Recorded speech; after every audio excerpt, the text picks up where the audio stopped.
Angamba poirei. Cheksin thorang phajna lokhalaba. Hoi majai bungo. Ado moi gi senapati ga wari sanaga doribra. Majai bungo. Sanaramgani. Sanadaba yadi.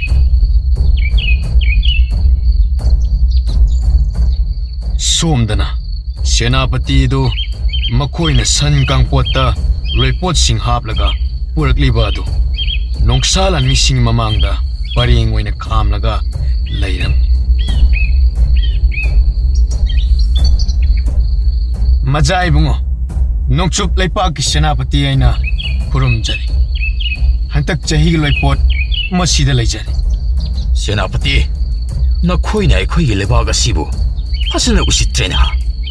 Loipot sing asibu leina matam chana pirak tribani. Majai bungo. Hadak asi yumthang na leibak singna matam chana pirak tabagi. Yare lepo senapati eduda. Noina tawwalong nambu aina karigi khangloi. Chahi ani ahum gi mangdasu asumna adumak tawkiba nathu. Yare. Adugo ngaiko masi masutako senapati. Mathangi sahida among matam sana tilaktrabadi noi lebak asibu aikoina uful tana nai khaigani haidana nakoi ningthau adu tamu chalo hoi majai bungo ai soidana tamjagi adudi loipot sing asibu thamlamlaga nakoi lengkiba yara hoi majai bungo leibak sigi senapati amadi lanmi sing adu halwai kira nongsagi luchingba Where Combat Majai bungo Senapati se Koilo di Pazana sounding Gani Adobo Taxi Solaga Halwai Kribani Ma Mapam Sida Sarogladi Manam do Adam Ihing Sana Wazaridana Kana de Angamba Lan missing a loiposing se Mapam Sana Tauzilaga Haktam Hui Majai bungo Taujaraki Ado Mapam chana hak tham ko haribasi aikoi si hauji adum halwai ga dori brahma jaibu ngai hak leiba ga dum halwai la dabani angamba aikoi leiba ga sida makeup ama phawbu kuina lei thaba yadi maramdi karigumba makoina kudong chaba lauge khanna thaurang lamlabadi aikoi awafam da soidana taga dori bani angamba majaibu yamna chummu wafam adudi aishu sal kangpot sing asi thousand jarak lagi lani sing nakoi kharalaw san kangpot sing asi mafam sana thousand laga thamsi iton khagemba iton tomte iton hoidi yabi ruanako atai lani sing na dumak tawjarase aha majai bungo yamna phareda aidi haksang si phattabana loirabani hippo himningeda hipningakani talledi haining deba hippo karigumba hipthaba adidaga horen tumga tumthakraba ko oh hodorpai wa ama upai laitre khang ekhoidi ko adum khongsan khadaban horaba noeni gi haunabe aingondo onjandana sikpido majai bungo gi mangsidaga aisi am tanbaga malhandana iton lemba hipuranuda horen numidang ado oina ningthijana hiplasi iyum mai kai khungsanaba ekhoi gi poyom thayom singse oina phasana yomsilasi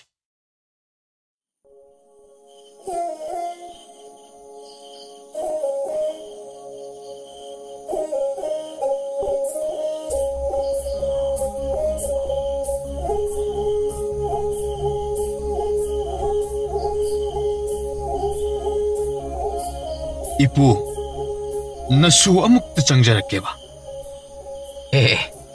ining thau nanai na punem jarido ining thau na khongdoi birakpagi mahut lanmi ama ani tharak laga kau birakpa yaba adu de ining thau ipu de ahal ga oshilakpani numidangi amamba maraksida karamna lakani nasun oina hekta khongdoi jaraklabani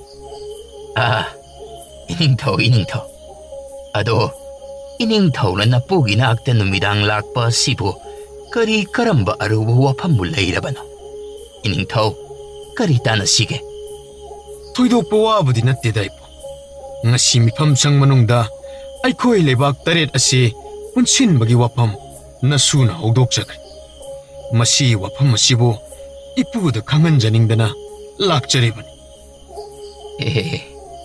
ꯑꯗꯨꯒꯤꯕꯨ ꯏꯅꯤꯡꯊꯧ ꯍꯌꯦꯡ ꯃꯤꯐꯝ ꯁꯪ ꯀꯥꯔꯛꯄꯗ ꯑꯗꯨꯃꯛ ꯍꯥꯏꯕꯤꯔꯕꯁꯨ ꯌꯥꯕ ꯑꯗꯨꯗ ꯍꯌꯦꯡꯗꯤ ꯏꯄꯨꯅ ꯃꯤꯐꯝ ꯁꯪ ꯀꯥꯔꯛꯂꯕꯁꯨ ꯏꯄꯨꯒ ꯄꯨꯛꯃꯦꯟ ꯄꯥꯎꯃꯤꯟꯅꯖꯕ ꯐꯪꯂꯔꯣꯏ ꯃꯗꯨꯒꯤꯅꯤꯕꯨ ꯃꯔꯝꯗꯤ ꯅꯤꯡꯊꯧꯁꯤꯡ ꯑꯗꯣ ꯑꯌꯨꯛꯀꯤ ꯆꯥꯛꯂꯦꯟ ꯑꯃꯃꯝ ꯆꯥꯃꯤꯟꯅꯔꯒ ꯍꯜꯋꯥꯏꯈ꯭ꯔꯒꯅꯤꯕꯨ ꯑꯗꯨꯗꯤ ꯏꯅꯤꯡꯊꯧꯅ ꯋꯥꯐꯝ ꯑꯗꯨꯕꯨ ꯍꯧꯗꯣꯛꯄꯗ ꯃꯈꯣꯏ ꯇꯔꯨꯛ ꯑꯗꯨꯗꯤ ꯀꯔꯤ ꯀꯔꯤ ꯍꯥꯏꯅꯗꯤ ꯈꯨꯝꯅꯔꯛꯏ ꯏꯄꯨ ꯂꯩꯕꯥꯛ ꯃꯔꯤ ꯑꯃꯗꯤ ꯌꯥꯔꯦ ꯑꯗꯨꯒ ꯂꯩꯕꯥꯛ ꯑꯅꯤ ꯑꯃꯗꯤ ꯄꯨꯟꯁꯤꯟꯕ ꯉꯝꯃꯣꯏ ꯍꯥꯏꯅ ꯍꯦꯛꯇ ꯍꯥꯏꯔꯛꯏ ꯌꯥꯔꯛꯇꯦ ꯑꯣ ꯌꯥꯔꯛꯇꯕ ꯂꯩꯄꯥꯛ ꯑꯅꯤ ꯑꯗꯨꯗꯤ ꯀꯔꯝꯕ ꯂꯩꯄꯥꯛꯁꯤꯡꯅꯣ ꯏꯅꯤꯡꯊꯧ ꯂꯣꯏꯂꯝ ꯂꯩꯕꯥꯛꯀ ꯂꯩꯁꯦꯝꯕ ꯂꯩꯕꯥꯛ ꯑꯅꯤ ꯑꯁꯤꯅꯤꯕꯨ ꯑꯣ ꯂꯩꯄꯥꯛ ꯑꯅꯤ ꯑꯗꯨ ꯑꯣꯏꯔꯦ ꯑꯩꯅ ꯂꯩꯄꯥꯛ ꯑꯅꯤ ꯑꯗꯨꯗꯤ ꯌꯥꯔꯛꯂꯣꯏ ꯍꯥꯏꯗꯨꯅ ꯍꯥꯟꯅ ꯈꯜꯂꯝꯂꯕꯅꯤ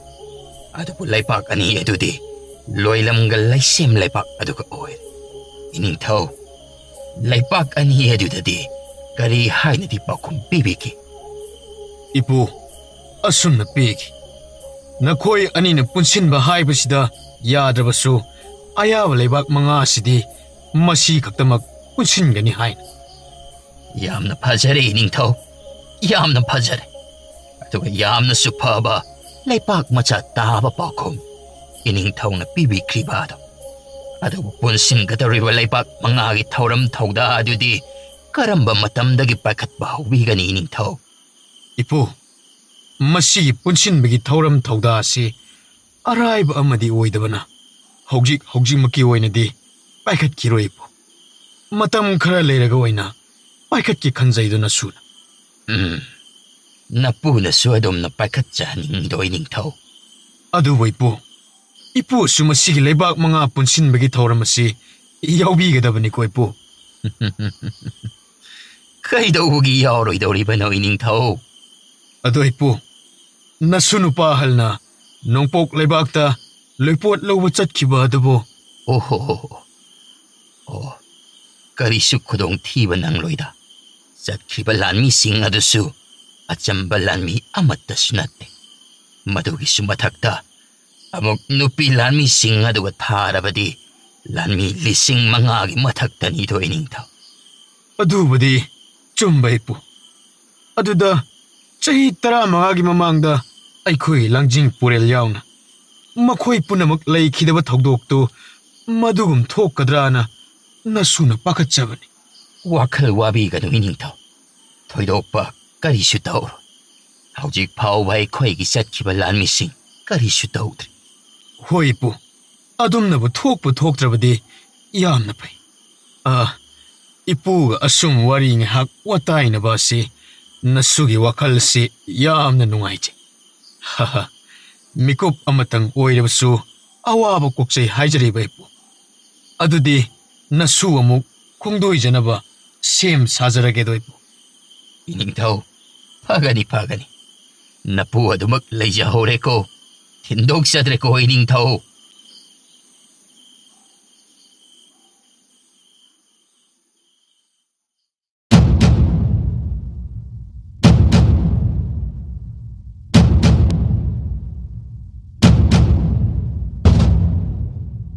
ꯁꯣꯝꯗꯅ ꯀꯪꯂꯩ ꯉꯥꯛꯄ ꯑꯃꯗꯤ ꯅꯣꯡꯁꯥ ꯂꯥꯟꯃꯤꯁꯤꯡ ꯑꯗꯨ ꯅꯨꯡꯊꯤꯜꯗꯒꯤ ꯅꯣꯡꯄꯣꯛ ꯂꯩꯕꯥꯛ ꯊꯥꯗꯣꯛꯂꯗꯨꯅ ꯂꯥꯛꯈꯤꯕ ꯑꯗꯨ ꯃꯐꯝ ꯑꯃꯗ ꯑꯃꯨꯛ ꯊꯨꯡꯂꯔꯝꯃꯤ ꯃꯐꯝ ꯑꯗꯨꯗ ꯂꯩꯔꯒ ꯑꯍꯤꯡ ꯑꯗꯨꯃ ꯌꯥꯔꯦꯛꯅꯕꯒꯤꯗꯃꯛ ꯁꯦꯝ ꯁꯥꯕ ꯆꯥꯛ ꯏꯁꯤꯡ ꯊꯣꯡꯗꯨꯅ ꯂꯩꯅꯔꯝꯃꯤ ꯃꯈꯣꯏꯒꯤ ꯃꯔꯛꯇꯒꯤ ꯂꯥꯟꯃꯤ ꯑꯃꯅ ꯏꯟꯁꯥꯡ ꯁꯦꯝꯗꯨꯅ ꯂꯩꯔꯤꯕꯤ ꯅꯨꯄꯤ ꯂꯥꯟꯃꯤ ꯑꯃꯗ ꯑꯣꯟꯁꯤꯜꯂꯗꯨꯅ ꯈꯥꯏꯕꯣꯏ ꯂꯥꯛꯄꯣꯏ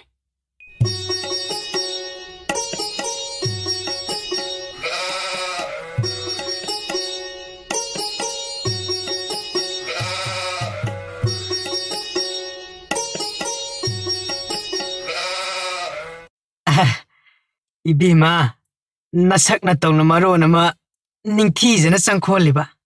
Alu khetpana isu ta zadriba. Lore. Aina somna sagal riba wakhal ziga.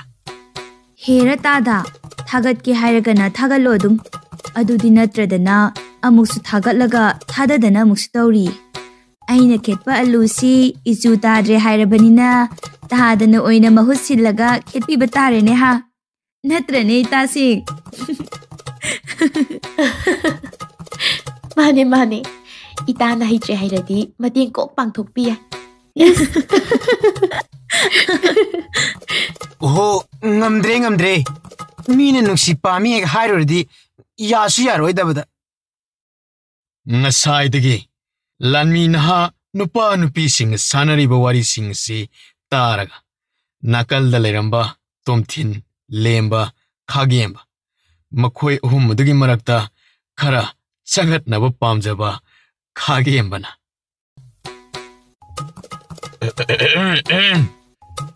Isa sa nakanda laiba aikoigisi khara khanbiyuda. Noina khainari kanda horen alugi mahut nungdu moina hapamniko. Hapoida iton. Aikoi wakal mangzadriye. Iton kaina. Hey, tada kaune.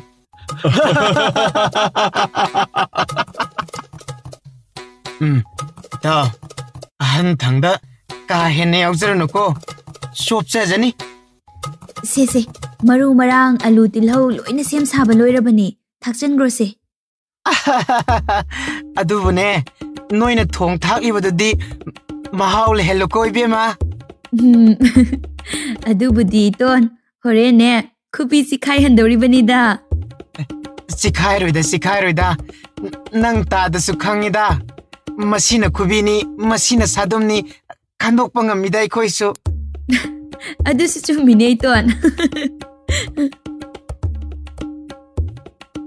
Majai bungo. Ada chak thong libani palan missing si.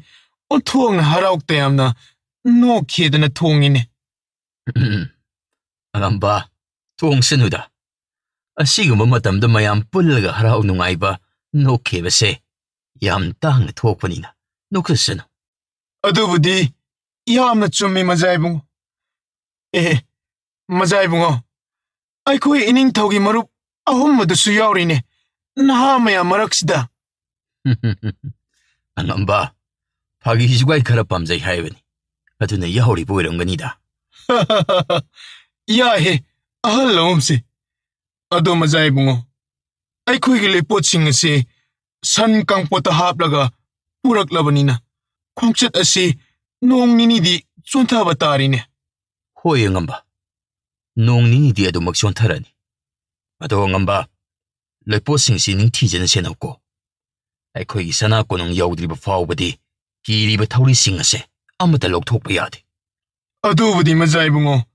Ngasai nung thil poboptagi nanaina kupna yingsinjari angamba. Phare adudi. Angambana hauji koiba se koina chatlaga. Lanmi sing mathau tawduna leiriba mayam ado amukta yengsilu chalo. Phagani nanai yingsinjarurage majai bungo.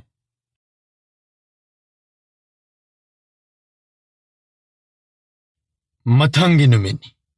Thongamba magi sakthong bisingda sanga irol mana chingba mathil koi kaya marumama longhanna thongliba du loiraduna lanmi ema thongamba madi ningthok tare na pullaga wari sanaduna leiriba kaduda pauk tamba changaklami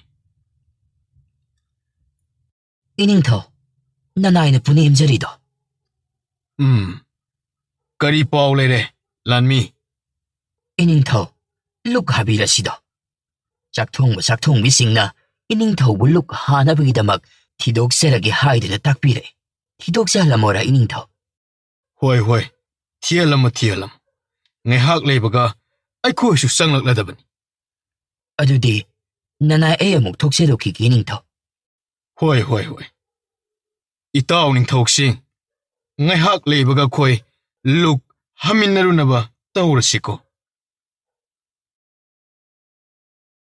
Asumna ngehak leibaga thongamba madi ningthok taruk koloinana luk hanabagidamak magi thariba phampham lang aduda phamthanarami. mayam haurase itaw ning thoksing chaba haurase Oish, onthok le yam kreda mathel sing aside. Ha, itaw thongamba. Aw wangak tani side. Oibu, karam mana hana hausi ne sabasiba. Yamandana kok ngahore he. itaw koireng ngara ironbara utira amana han hekta hawbiru doita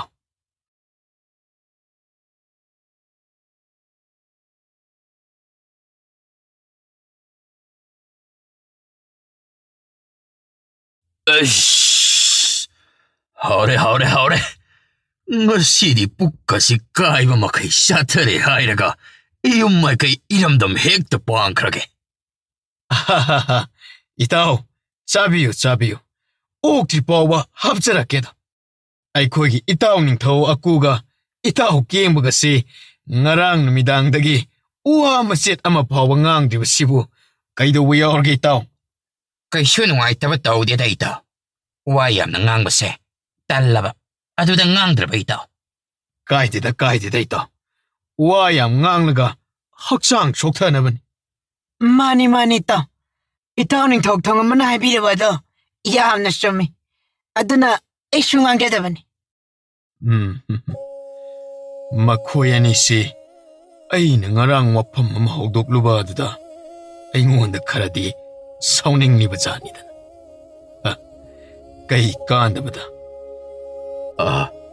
Itaw thongamba. Itawgi isa nupa ahal kang lay ngakpa dudi udi. Nati, mabu sana kunong da laytabro. hoi itaw ma si aina nongsalan misinga nongpok laybakta thabak amagidamak thakibani aduna laite Itaw thongambana ningthaw oikraba matung. Sahi mangamuk asidi aikhoina lakpa khudingi adum thengnabanido. Madugi matungdagidi aikhoina sahi tara asigi manungda mangarak itawgi sana kunong asida lakpa sidadi sungthengbu thengnakhidreni. Aduna aidi isa nupa ahalgi masakpu kausilaklabanini itaw. Hawjikti masaksu hana yamna walamlanido. Pakhang pungsari pharabanina. khangdreda itaw koire mana hek chaw sarep mapung pharak padagidi lam koiba sa tan ma chatlini haidana adum pangchat ta chatlaga leire aduna itaw hoina lakpa khuding isu thengnadribani da Hayeng masak amuk khangdadana ko itaw. khangaroi itaw masak kaning thina khangaro asumna nungai bo wari kya tawraduna luk haba dubusu loisillam ngaihak potharaba matung makhoi ning thoksing adu amamam to oina thongambada chatlukhigi hairamladuna magi lanmi sing adu loinana mayum maikai pangna khiram sailam laibaki ning tho sakhen sanan Itaw thongamba. Layhawriba asidi ay khaktamang ngayhawraba malene. Adudi itaw, ay sumong salukigi ko. hoi itaw ning tho nataw aswai da sum leija hore ko ning thi na halwai bi ko itaw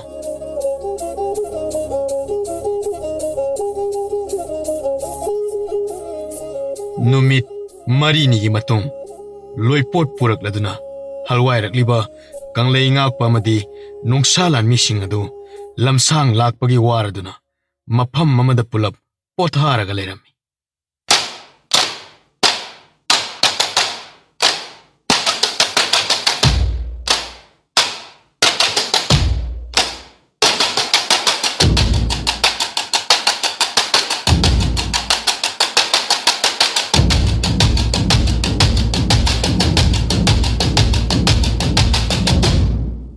Angamba poirei. Ay hinakta mutala. Wa mahai.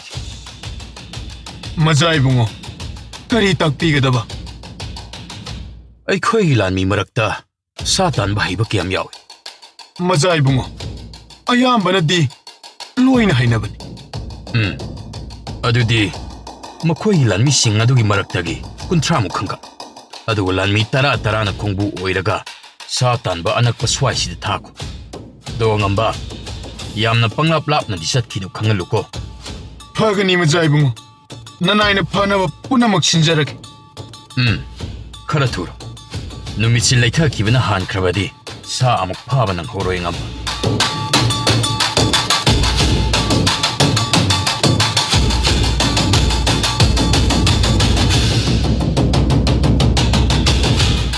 तोमथिन लेम्बा खागेम्बा मखोय अहुमसु कंगलै ngakpagi manakta changlakladuna wari saraklami मजा इबुंगो अखोई अंगमना हाथु हाथु सत्खिबा सिबो कैदौबा यारबनो कैसु थोइदोकपा यावबा नते दैतो अइना सा तानबा चटनबगिदमक लानमी खानखटलगा थादोखोदना याथंग पिखिबनि अदुननि अंगमना हाथु हाथु सत्खिबा से अदु मजा Ibungo अनकपा स्वाइस्टदि मिनिन खोंजेल म्यामसिना saga मत लेरमलरोइदा मदुसु सुमी तो फाव फारकलबदि ओथोकने नुंगाइख्रनि सुमाइना लम चथोकपदा सागा फारगा साखिदबा यामना कोइरबनि इतोन हंतकी खोंचत असिदि लोइपोट मयाम सिंग असिसु सेनरगा लाकपनिना सा तानबगा पाक चत्रबनि अदु मजा इबुंगो अखोइनगा ममांगै मतम अमदा नोइनगा अंगांग नवा ओइरिङि मतमददि असिगुम चटपो ओइगेरा लान तासिनबा चटपो ओइगेरा अखोइना चटलिबा खोंचत्तोगी मरक्ता नोइ नपा होय अखोइदि पंचत्ता चटलि अदुना सा मखल सुना लोइना चारै इतोन हाइरिबा अदुगुम अखोइ पाबनसु अदुम हाइए अदो मजा इबुंगोगिदा साबा याबा हैगा लैब्रो ए लैबनि इतोन अई पोथाफमदा लेहौबनि इतोन लाक्पिरो इतोन ngahak changaga punna saminarurasi होइने चारुरसी असुमना नुंगथिलगी मतम असि हौखिदना नुमिदांगी मतम अमुक यौरक्लमी नुमिदांगदि मखोइ नुंसा लालमिसिंग अदो नुंगथिल पुरखिबा सासिंग अदोबो थोंगलदना चागलेन अमा हाउंग चारबा मतुंग यातानबगिदमक सेम सारम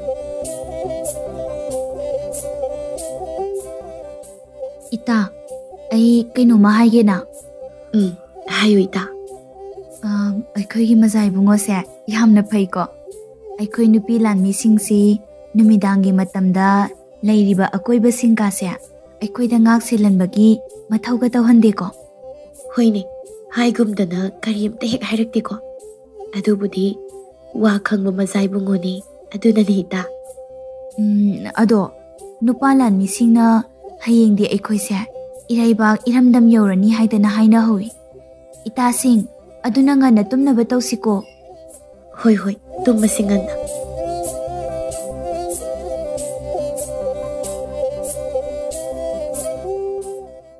मथंगी नुमिनी मजा Ibungo कंगलै ngakpo hoido nungthilgi matam asida maramdam maitrapak yauraklam makhoi sing ado asum lakpana konungi sana thong achouba adu yorokladuna thongak palalmi ani duna thongjau sana thong adu hangdoraklam manung lomda ining thok thongamba mahaki lanmi amana manakta changlak loipot lowa chatkhiba majai bungo kanglei ngakpa madi nongsa lanmi sing halwairakle hairaduna pauk tamlami pauk sitabadagi thongamba mathamoida haraukjaba enjabaga loinana lanmi aduga punna mapanda thoklaklaga masai bungo kanglei ngakpa hoina lakleba adubu yenglaga ngairami aduga lei mare misanu machano panganba amadi machano pi lembi makhoi su pau sibu taraduna thongombagi manakta punna thoraklaga leplam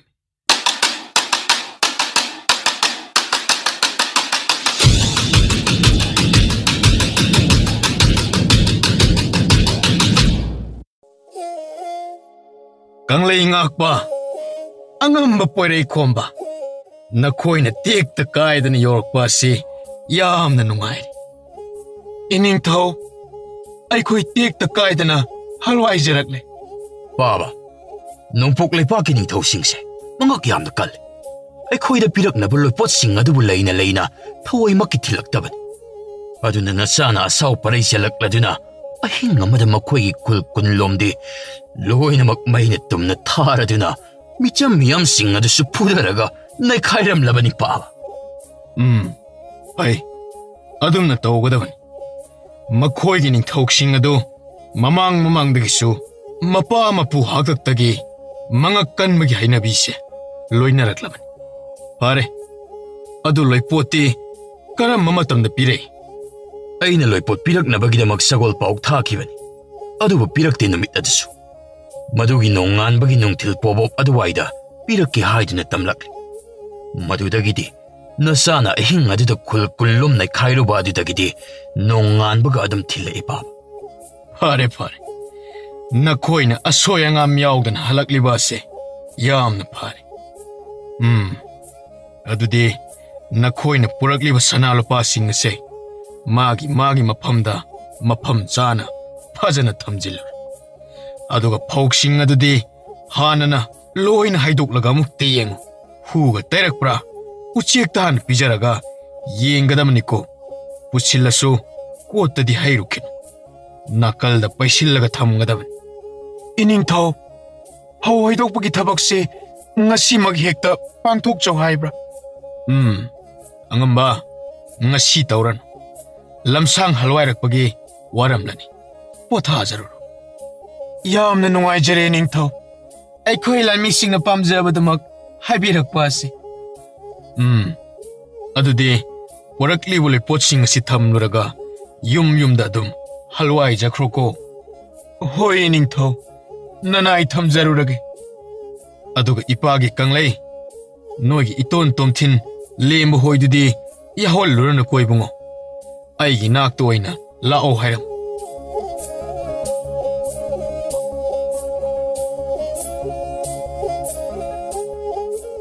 ꯑꯁꯨꯝꯅ ꯀꯪꯂꯩ ꯉꯥꯛꯄꯅ ꯇꯣꯝꯊꯤꯟ ꯂꯦꯝꯕ ꯈꯥꯒꯦꯝꯕ ꯃꯈꯣꯏ ꯑꯍꯨꯝ ꯑꯗꯨꯕꯨ ꯀꯧꯔꯝꯂꯒ ꯁꯅꯥ ꯂꯨꯄꯥꯁꯤꯡ ꯑꯗꯨꯕꯨ ꯊꯝꯕ ꯆꯪꯈꯤꯔꯝ.